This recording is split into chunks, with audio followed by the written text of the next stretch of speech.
오늘도 이렇게 또 한 주간 세상 가운데서 너무너무 수고들 많이 하셨습니다. 그리고 하나님 앞에 예배하는 자리에 나오신 것 또 너무너무 감사합니다. 오늘 하나님의 말씀은 로마서 8장 30절 말씀입니다. 칠판에 적혀있는 것처럼 말씀의 제목은 미리 정하신 자들이라는 말씀의 제목입니다. 251페이지 로마서 8장 30절 말씀입니다.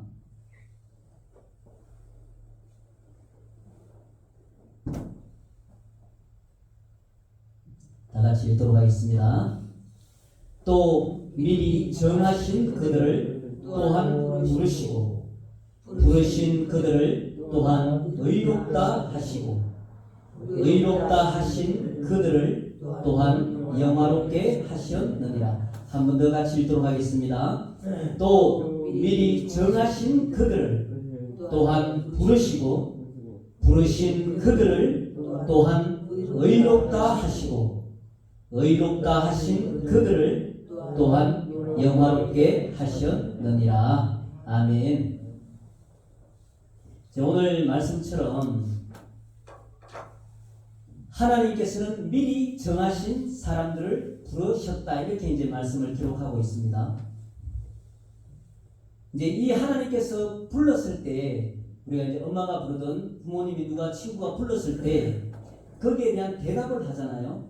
뭐 예라고 하든 뭐 응이라고 하든 그런 것처럼 하나님께서 사람들을 부를 때 대답이 필요하단 말이에요. 하나님께서는 미리 정하신 사람들을 부르셨는데 거기에 대한 대답이 바로 우리가 화답하는 것이 우리에 대한 믿음입니다. 하나님께서 부르셨을 때 그렇게 믿음으로 응답한 사람, 우리가 하나님 앞에 그 믿음으로 부르심에 대답한 사람은 하나님께서 그 부르신 사람들을 의롭다고 하셨고 또 의롭다고 하신 그 사람들을 이미 영화롭게 하셨다라고 말씀은 기록하고 있습니다. 근데 영화롭게 하는 것은 지금 우리한테 일어나지 않은 일이잖아요. 우리가 지금 살면서 영화롭다고 생각하는 사람은 아무도 없으니까요. 근데 이 영화롭게 하셨다는 것은 이미 하나님께서는 우리 미래의 그 영화로운 일이 이미 현재에서는 이루어졌다는 걸 말하는 거예요. 그것이 연속성으로 하나님 예수님이 오시는 마지막 때 그 영화가 완성이 된다라고 말씀을 하시는 겁니다. 하나님께서는 미리 정하신 사람들을 부르셨고 부르신 사람들을 의롭다고 하셨고 그 의롭다고 하신 사람들을 이미 영화롭게 하셨느니라. 이 말씀이 바로 하나님께서 우리에게 하시는 말씀입니다. 이제 그러면 이 미리 정했다라고 하는 이 말의 개념이 이제 사실 기독교에서는 말도 많고 탈도 많은 말이 이 말이거든요. 그래서 뭐 애정론이다, 뭐 아니다, 이런 말까지도 나오고 하는 일들이 이 미리 정했다, 창세전에 하나님께서 우리를 미리 선택하셨다, 이런 말들에 대해서 이제 말들이 많거든요. 그것을 오늘 이제 로마서 9장으로 넘어가 보면 이제 거기에 대한 내용들이 이제 쭉 설명을 해서 나오는 내용들이 있거든요.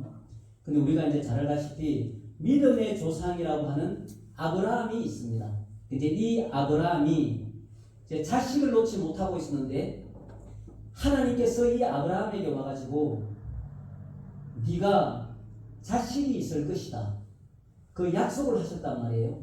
근데 그 약속을 25년 동안 하나님이 안 이루어 주셨어요. 그러다 보니까 아브라함이 하나님께 들은 말은 있고 그 일이 이루어지지 않으니까 이제 그 자기 부인이 아닌 종으로 있는 여자의 몸을 통해서 이스마엘이라는 아들을 낳는데, 근데 하나님께서 하시는 말씀이 내가 부르는 자들은 내가 한 약속, 내가 한 그 약속을 통해서 나오는 후손이어야만 내가 부르는 자들이라고 하나님이 못 박아서 말을 해버린 거예요. 그래서 태어난 자식이 이삭이었어요. 그래서 하나님은 어떤 아브라함이나 어떤 다른 사람들의 그런 말들이나 어떤 그런 다짐이나 맹세가 아닌 오직 하나님의 뜻에 의해서 이삭이라야만이 내가 약속한 그 아들이어야만 내가 부르는 자들이다. 그 후손들이 될 것이다 라고 하나님은 미리 딱 말씀을 하셨단 말이에요. 그래서 이제 아브라함이 이삭을 낳았어요. 근데 또 하나님께서 이삭에게 또 말씀을 하시는 거예요. 리브가에게. 그 이삭이 남편이고 이제 리브가가 아내인데 그 자식이 둘이 쌍둥이인데 에스와 야곱이 있어요. 그래서 이 에스가 형이고 야곱은 동생인데 이 야곱의 이름도 그 형의 발꿈치를 잡고 나왔다라고 해서 그 이름이 야곱이에요. 그래서 이제 이 하나님께서 하시는 말씀은 뭐냐면은 이 리브가가 이 에스와 야곱을 낳기도 전에 이미 뱃속에 있을 때에 하나님께서 말씀을 하시는 거예요. 그러면 이 에스와 야곱은 이미 뱃속에서 나오지도 않았으니까 거기에 무슨 악한 것이 있겠습니까? 아니면 선한 것이 있겠습니까? 뭔가 죄를 지은 일이 있겠어요? 아무것도 없단 말이에요. 그런데 이 에스와 야곱이 엄마 뱃속에 있을 때 어떤 선을 행한 적도 없고 악을 행한 적도 없는 그때에 하나님께서는 이 리브가에게 말을 하는 거예요. 뭐라고 말하냐면 형이 동생을 섬길 것이다. 이렇게 말을 하는 거예요. 그러면서 하시는 말씀이 내가 야곱 그 동생은 내가 사랑하지만 그 형 에스는 내가 미워하였다. 이렇게 말을 해버려요. 그러니까 우리는 상식적으로 이게 말이 납득이 안 된단 말이에요. 태어나지도 않았는데 뱃속에 있는데 무슨 선을 행했다거나 악을 행했다면 누구는 사랑하고 누구는 미워했다고 하면 말이나 되지만 뱃속에 있을 때 그 동생 야곱은 내가 사랑하고 그 형 에스는 내가 미워하였다고 미리 못 박아서 말을 해버렸다는 거예요.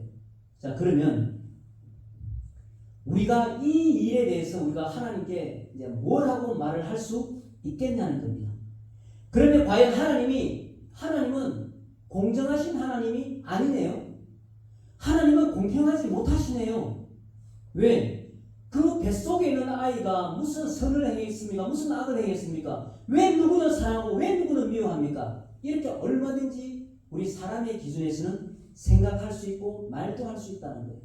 그래서 우리가 하나님께 하나님 공정하지 못하시네요 라고 우리가 과연 하나님께 말을 할 수가 있느냐? 그런데 성경 오늘 이 로마서에서 바울 사도는 말하기를 절대 그렇게 말을 할 수가 없다라고 이야기를 합니다. 자, 왜냐하면 하나님께서는 그 예굽에 있던 이스라엘 백성들을 모세를 통해서 홍해를 건너고 그 바다를 건져내실 때 그 모세에게도 하나님께서 이미 말씀을 하신 거예요. 또 어떻게 말씀하셨냐면 내가 자비를 베풀고자 하는 사람에게 내가 자비를 베푼다. 그리고 불쌍히 여기고자 하는 사람을 내가 불쌍히 여기겠다. 누구 마음대로? 하나님 마음대로. 그래서 그 에스와 야곱이 엄마 뱃속에 있긴 하지만 그것을 사랑하고 미워하는 그 권한이 사람에게 있지 아니하고 100% 내 권한에 있다라고 하나님은 말씀을 하시는 거예요. 그렇기 때문에 너희가 내가 하나님이 공정하지 못하다고 말할 수 있느냐? 절대 그렇게 말을 할 수 없다라고 하나님은 말씀을 하시는 거예요. 자비를 베풀고자 하는 사람에게 내가 자비를 베풀겠다. 불쌍히 여기고자 하는 사람에게 내가 불쌍히 여기겠다. 그게 하나님의 뜻이라는 거예요. 그래서 하나님은 이 말씀을 통해서 어떤 모든 것들이 사람의 요구 또 사람의 노력 그런 것들에 달려있는 것이 아니라 하나님의 자비하심 하나님의 긍휼하심에 달려있다라는 걸 하나님께서는 말씀하고 싶은 거예요. 그래서 불쌍히 여길 자를 내가 불쌍히 여기고 자비를 베풀 자에게 자비를 베풀어서 그것들이 사람의 힘과 노력, 능력에 달려있는 것이 아니라 순수하게 하나님의 그 불쌍히 여기는 마음, 그 긍휼히 여기는 마음, 그 자비로운 마음에 달려있고 결정된다는 걸 하나님은 말씀하시는 겁니다. 하나님의 뜻대로 어떤 사람에게는 자비를 베풀고 또 어떤 사람은 하나님께서 완고하게 만드신다는 거예요.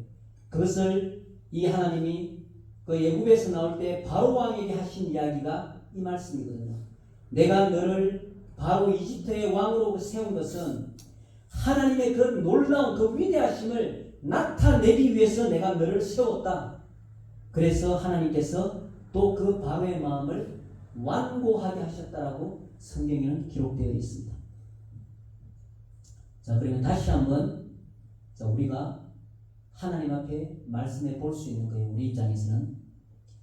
그러면 하나님은 하나님 마음대로 불쌍히 여길 사람을 하나님 불쌍히 여기시고, 자비를 베풀 사람에게 자비를 베푸시고, 완고하게 만들 사람을 완고하게 만드시는 그런 하나님이라면 왜 하나님께서는 우리를 잘못했다고 책망하실 수 있습니까? 라고 우리는 말할 수 있다는 거예요. 우리에게 왜 잘못을 물으시죠? 하나님 하고 싶은 대로 다 하시는 거잖아요. 하나님 뜻대로 불쌍히 여길 사람을 불쌍히 여기고, 자비를 베풀 사람을 자비를 베풀고, 미리 정할 사람들을 미리 다 정해버린다면 왜 우리에게 잘못했다고 책망을 하실 수 있습니까? 하나님의 그 뜻을 거스릴 사람이 누가 있단 말입니까? 하나님 마음대로 아닙니까? 이렇게 우리는 말할 수 있다는 거예요.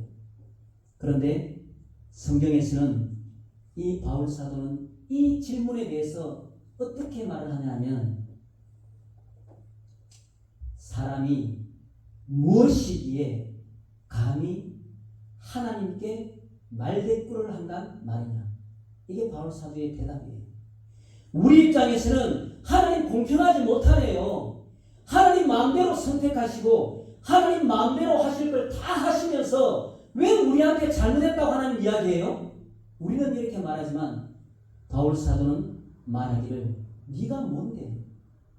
감히 하나님께 네가 말대꾸한단 말이냐? 절대 그럴 수 없다. 그러면서 설명하기를 어떻게 설명하느냐 하면은, 토기 그릇, 우리 잘 아시잖아요. 진흙으로 만든 그릇. 그 토기 그릇이 자기를 만든 사람에게 나를 왜 이렇게 만들었어요? 라고 말대꾸할 수 있냐는 거예요.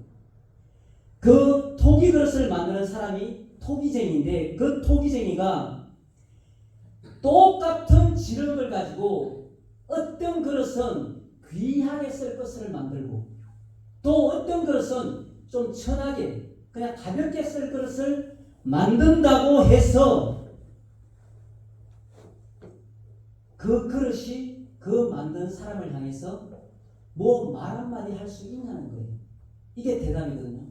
우리 기준에서는 하나님 억울합니다. 응? 하나님께서 나를 그렇게 안 해주시니까 내가 이렇게 된 거 아니에요. 하나님이 나를 구원 안 해주셨으니까 내가 하나님을 안 믿는 거지. 오늘 말씀처럼 미리 정하신 자들로 나를 부르지 않으셨기 때문에 내가 이런 거지. 왜 내한테 그 잘못을 나한테 물어요? 이렇게 말할 수 없다는 거예요.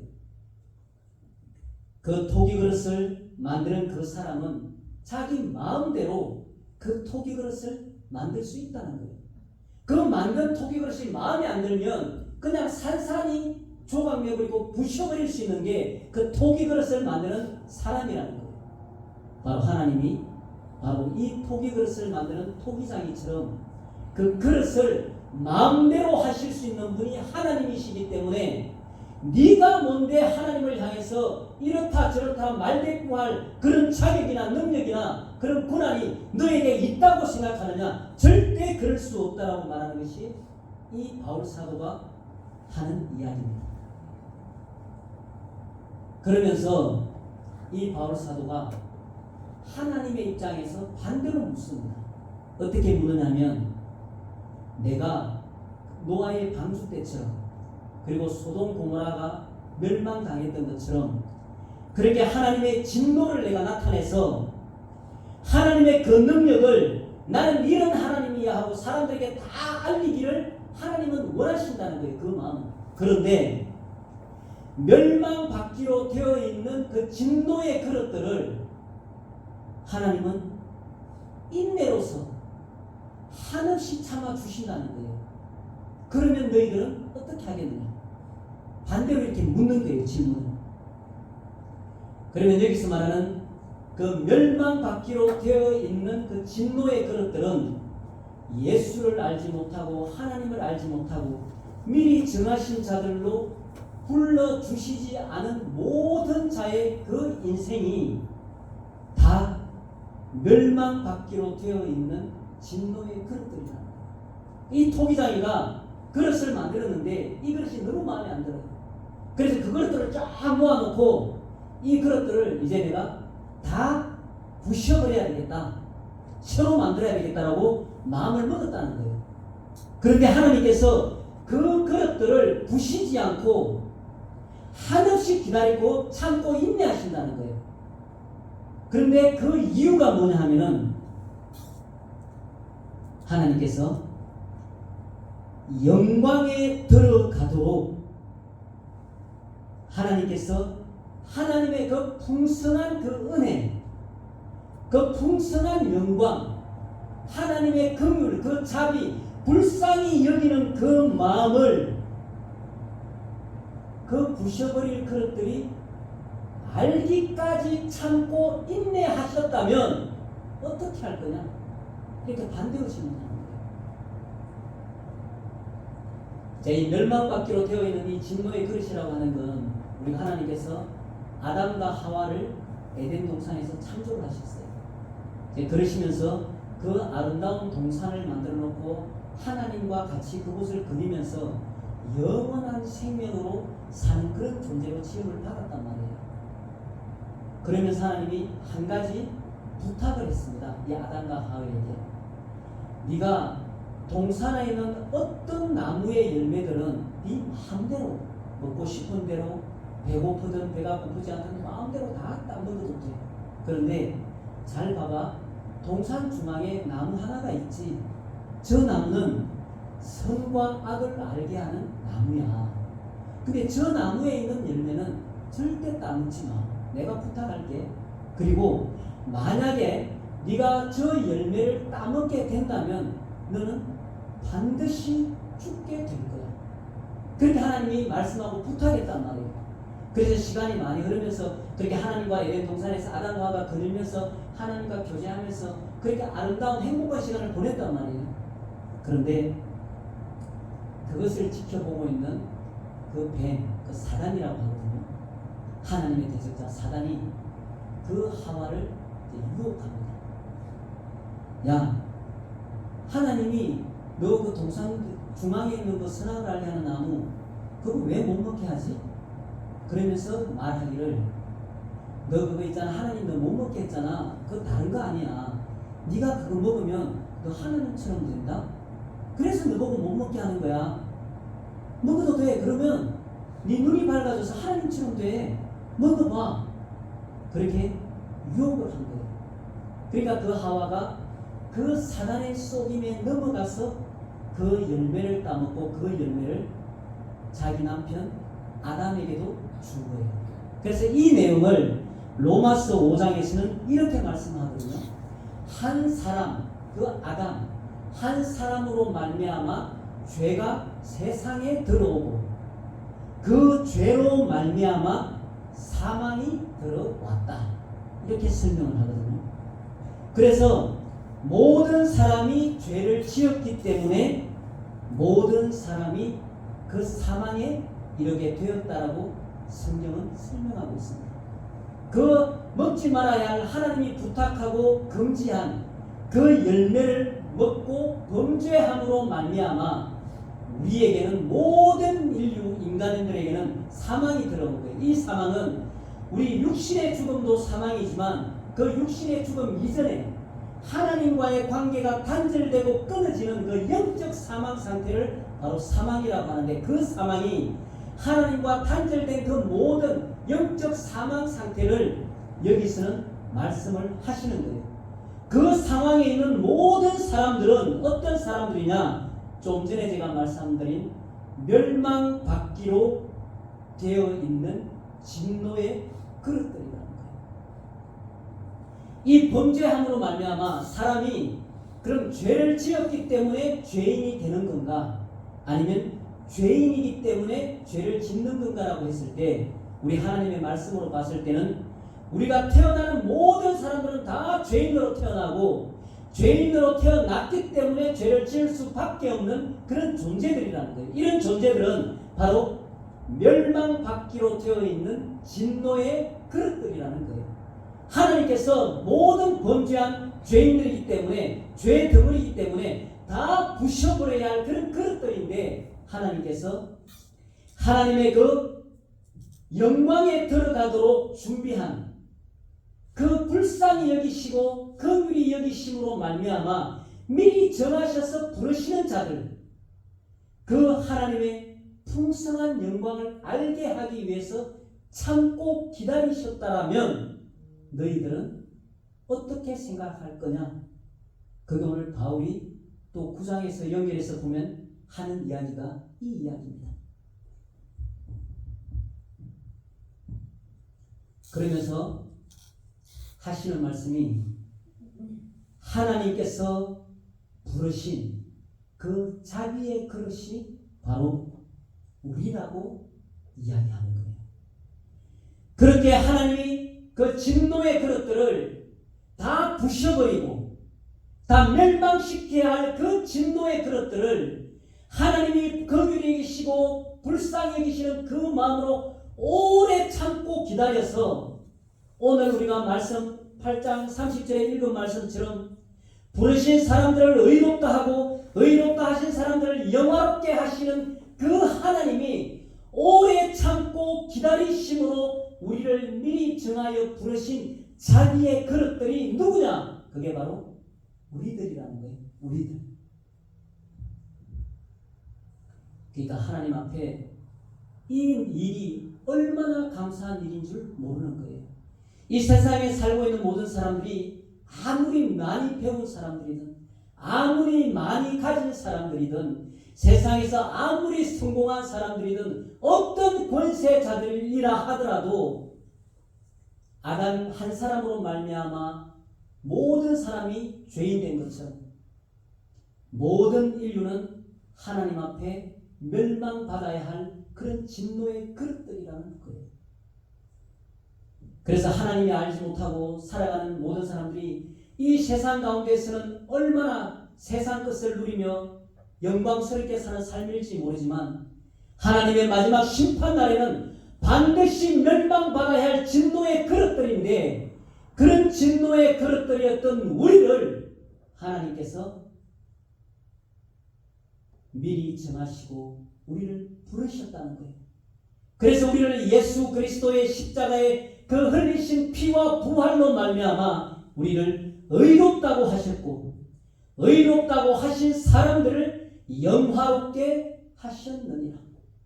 그래서 우리가 육신의 죽음 그 이후 그리고 예수님이 마지막 심판의 날 하나님의 이 말씀처럼 우리는 영화롭고 영광스러운 영원한 생명이 있는 하나님의 그 나라로 입성하는 자들이라는 거예요. 그러면 예수님이 그 십자가에서 죽으시고 피 흘리시고 부활하신 이 사건이 그리고 십자가에 매달리시기 전에 그 채찍을 맞으시면서 살이 뜯어져 나가는 그런 고통을 당하신 그 예수님이 그러면 과연 그 일이 우리를 위해 일어난 일이라면 과연 예수님은 무엇 때문에 그 십자가를 지시고 채찍에 맞으시며 살이 다 뜯어져 나가고 그리고 죽은 자 가운데서 3일 만에 과연 부활하셨을까?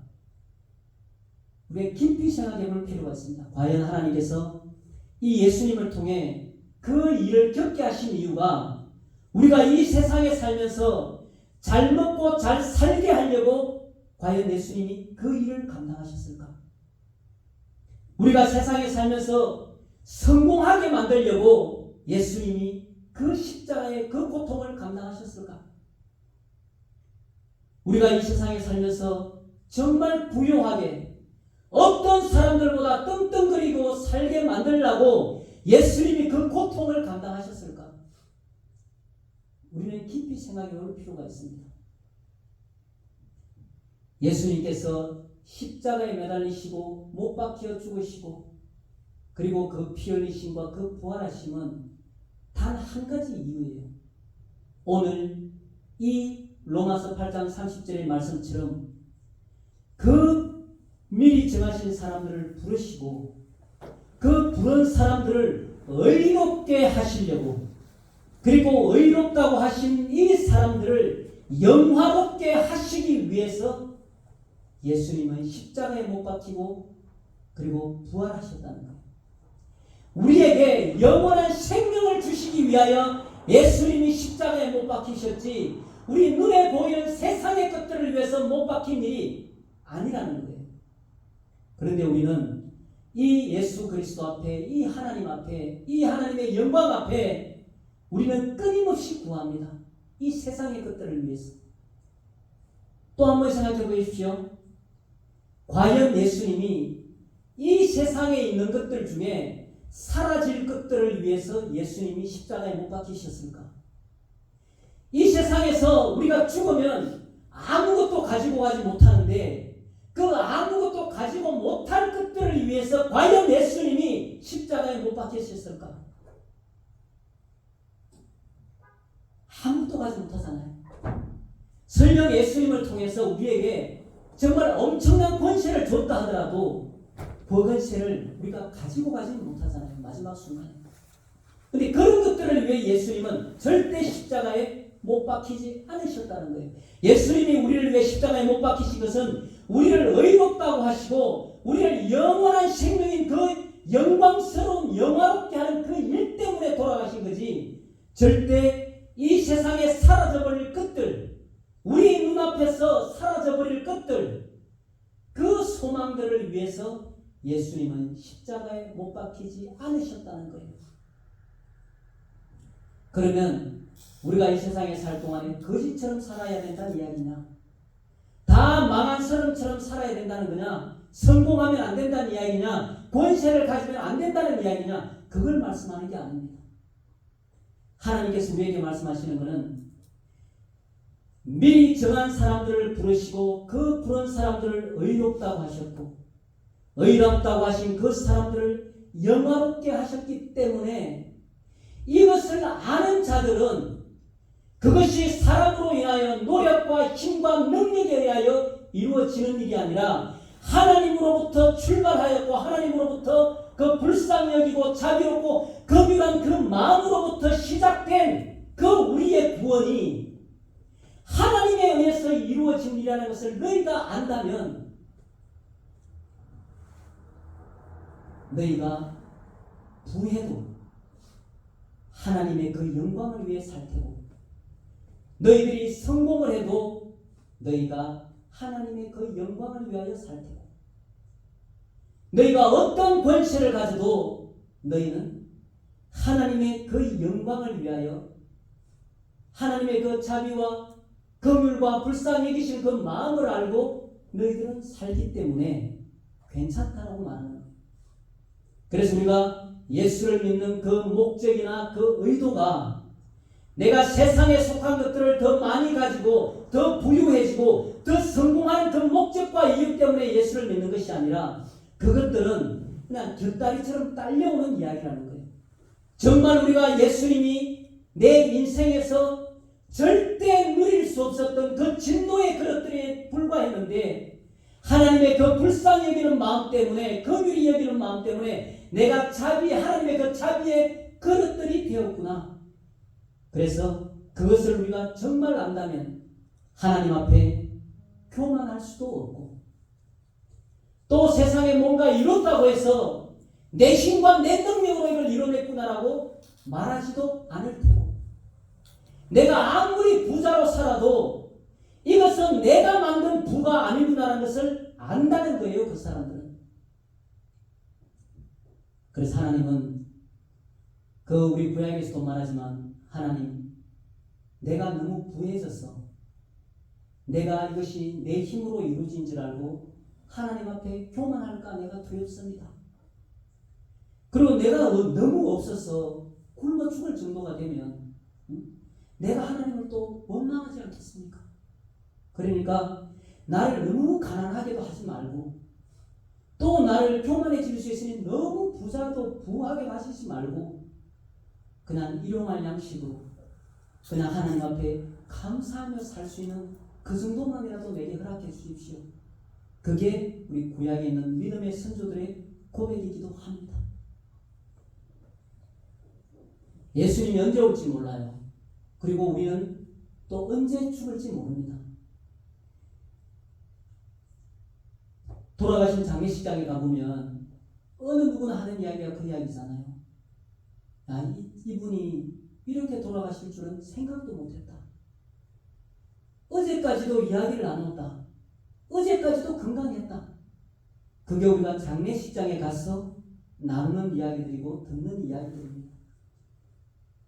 그래서 우리가 살아있는 목숨이 살아있는 이 시간 동안 우리가 가져야 될 정말 소망이라고 하는 것은 우리의 미래라고 하는 건 오늘 이 말씀처럼 예수님이 그 십자가와 부활로 말미암아 우리에게 주시는 생명입니다. 생명.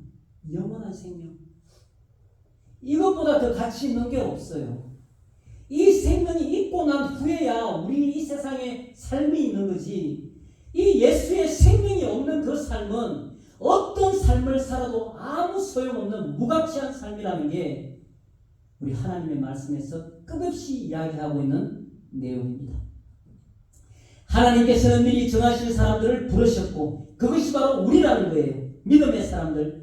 부르신 이 사람들을 의롭다고 하셨고 의롭다고 하신 이 사람들을 영화롭게 하셨습니다. 그래서 우리는 하나님 앞에 너무너무 감사합니다. 왜냐? 우리는 미리 하나님께서 정하신 사람들이고 그리고 예수 그리스도를 통해서 우리를 의롭다고 하신 사람들이고 또 우리는 하나님께서 영화롭게 한 사람들이기 때문에 우리는 너무너무 하나님 앞에 감사한 사람들이고 하나님 앞에 늘 예배하며 기도하며 찬양하는 새 생명을 가진 영원한 생명을 소유한 그런 사람들로 우리는 하나님 앞에 살아야 합니다.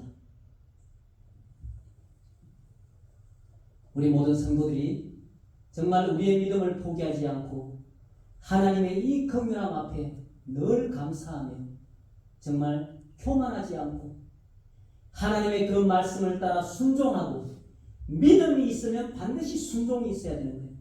바늘이 뭔가 일을 하려면 힘이 있어야 되고 또 학생이 입학을 했다면 학교에 다녀야 되는 것처럼 우리가 정말 하나님으로부터 의롭다함을 받고 영화롭게 함을 받은 사람들이라면 우리는 하나님 앞에 순종하는 삶을 살아야 합니다. 그것이 믿음의 사람들이 해야 할 일들입니다.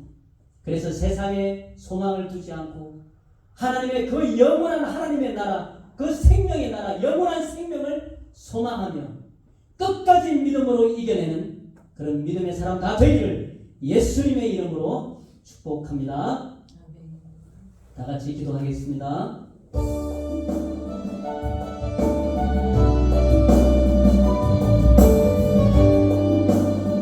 살아계신 아버지 하나님 감사합니다. 정말 우리는 하나님 앞에 멸망받을 수밖에 없는 진노의 그릇들이었는데 하나님께서 그 긍휼과 자비로 오래 참고 인내하심으로 말미암아 하나님의 그 풍성한 영광 안으로 우리를 부르신 것을 감사합니다.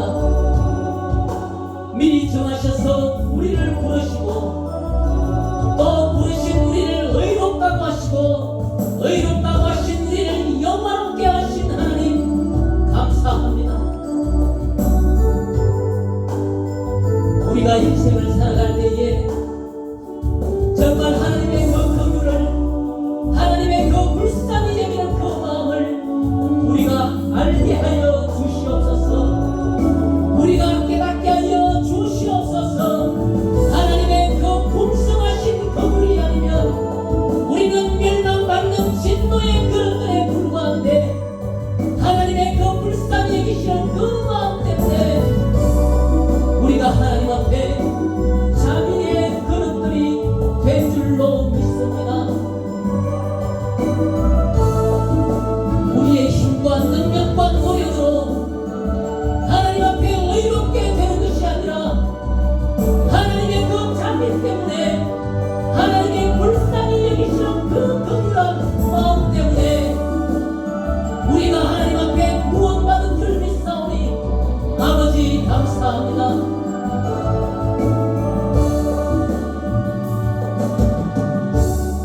예수 그리스도의 그 십자가의 죽으심과 그 피 흘리심과 그 부활하심이 이제 우리를 의롭게 하고 영원한 생명을 우리가 소유하게 하여 싸우니 아버지 감사합니다.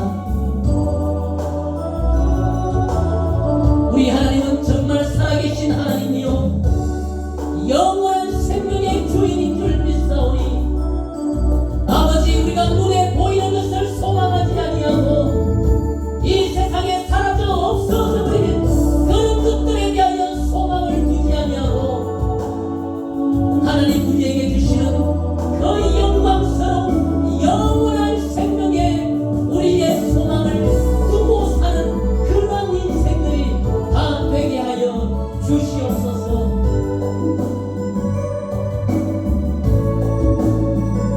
우리 하나님께서 오늘 우리를 부르실지 내일 우리를 부르실지 모르는데 정말 하나님의 그 생명책에 기록되지 아니한 사람들은 영원한 심판의 그 불모 지옥에 들어간다고 하였사오니 예수 그리스도로 말미암아 우리에게 주시는 그 하나님의 생명을 날마다 우리가 소망하며 사는 그런 하루하루가 되게 하여 주시옵소서. 오직 성령께서 이끄시는 그런 인생들이 되게 하여 주시며 그 십자가에 매달려 피 흘리신 예수님이 우리 인생의 전부가 되는 그런 믿음이 우리에게 있게 하여 주시옵소서. 우리를 불쌍히 여겨 주셔야만 우리를 긍휼히 여겨 주셔야만 우리가 하나님 앞에 생명 얻을 자로 설 수 있사오니 주여 우리의 모든 허물과 우리의 모든 교만과 우리 안에 있는 모든 낙하고 더러운 것들을 주여 다 용서하여 주시고 생명의 그 예수님 생명의 주인이신 그 하나님 앞에 믿음으로 순종할 수 있는 그런 마음들을 우리에게 허락하여 주시옵소서. 성령께서 우리의 마음을 지켜주시고 성령께서 우리의 생각을 지켜주시옵소서. 남아있는 시간이 하나님 앞에 행복하고 하나님 앞에서 기쁘게 보내는 시간들이 되게 하여 주시고 우리가 오늘도 하나님 앞에 마음으로 감사하며 하나님 앞에 찬양하고 기도하고 하나님의 말씀 앞에 서싸우니 남아있는 시간이 하나님 앞에 기쁘고 행복하고 즐거운 시간이 되게 하여 주시옵소서.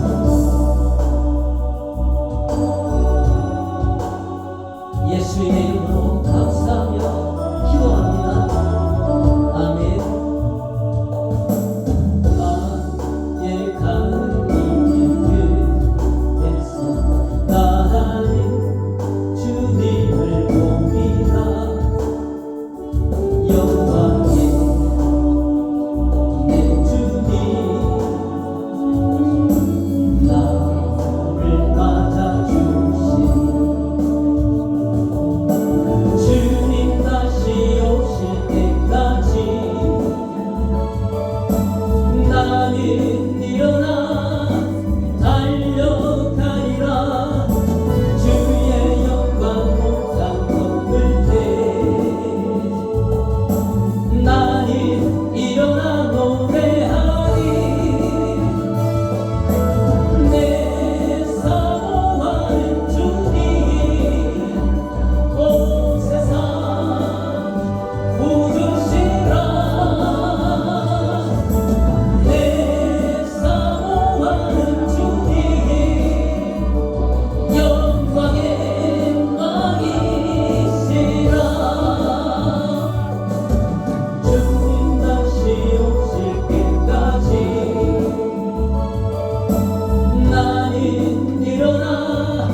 너희 가운데 분쟁이 없이 같은 마음과 같은 뜻으로 온전히 합하라. 아멘. 아멘. 주기도문으로 마치도록 하겠습니다. 하늘에 계신 우리 아버지여, 이름이 거룩히 여김을 받으시오며 나라의 임하옵시며 뜻이 하늘에서 이루어진 것 같이 땅에서도 이루어지이다. 오늘날 우리에게 일용할 양식을 주시오며 우리가 우리에게 죄 지은 자를 사하여 준 것 같이 우리의 죄를 사하여 주시옵고 우리를 시험에 들게 하지 마시오며 다만 낙에서 구하여 주시옵소서. 대개 나라와 권세와 영광이 아버지께 영원히 있사옵나이다. 아멘. 우리를 영화롭게 하신 하나님께